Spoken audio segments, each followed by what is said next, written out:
Dear students, today we will see what do we mean by ASK demodulator. Okay.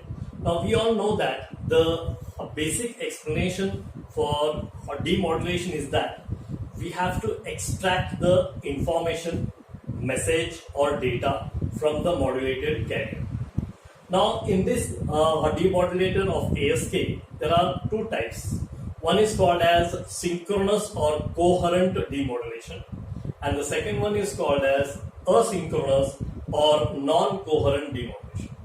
Now here what we have drawn on the board is a coherent detection of BASK.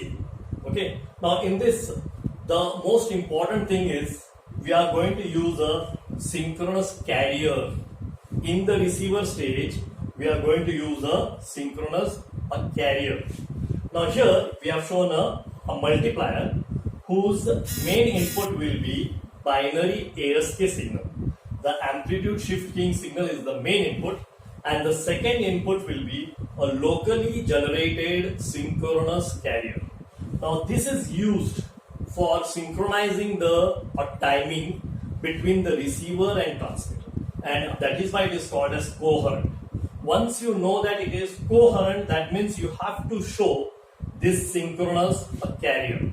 Now the output product of this multiplier will be a binary ASK signal multiplied by the carrier, which is given to an integrator, where this circuit will see that at every time duration of particular bit, at every time duration of a bit or a pulse, it is going to integrate that and give a output in terms of voltage. So this is going to integrate from 0 to TS every time, sampling time, and it is going to give the output as a voltage. That voltage is compared by a threshold voltage in the decision device. That means whenever the main output of the integrator is more than the threshold voltage, then a decision device will give you an output of binary logic 1. And if the output of the integrator is less than the threshold voltage, then the decision device will give you an output of binary logic 0. In this way, binary ASK signal will be converted into a binary data at the output. That means the message or the data is extracted from the carrier, modulated carrier. This is the first method, which is called as coherent detection of BASK signal.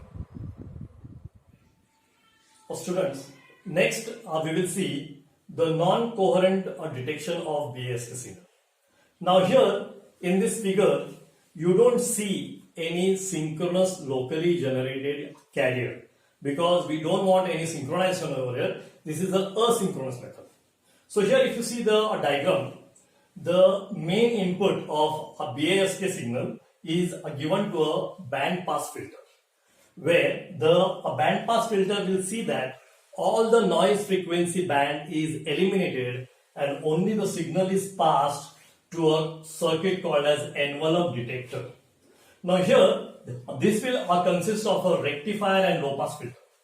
So the work of this circuit is that whenever a carrier is present in BASK signal, the output will give a certain voltage.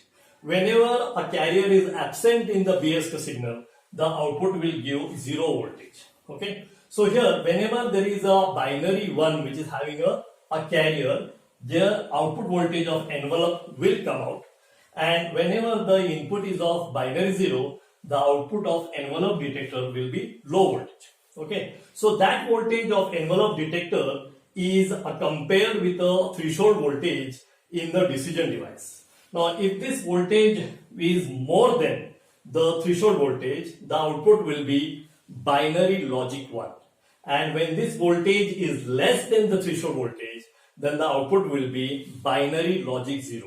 So here, this output will be a binary data. That means the main BASK signal is converted into a binary data signal. That means the main data is extracted from the modulated carrier, that is BASK signal. So this is the second method, which is called as non-coherent detection of BASK signal.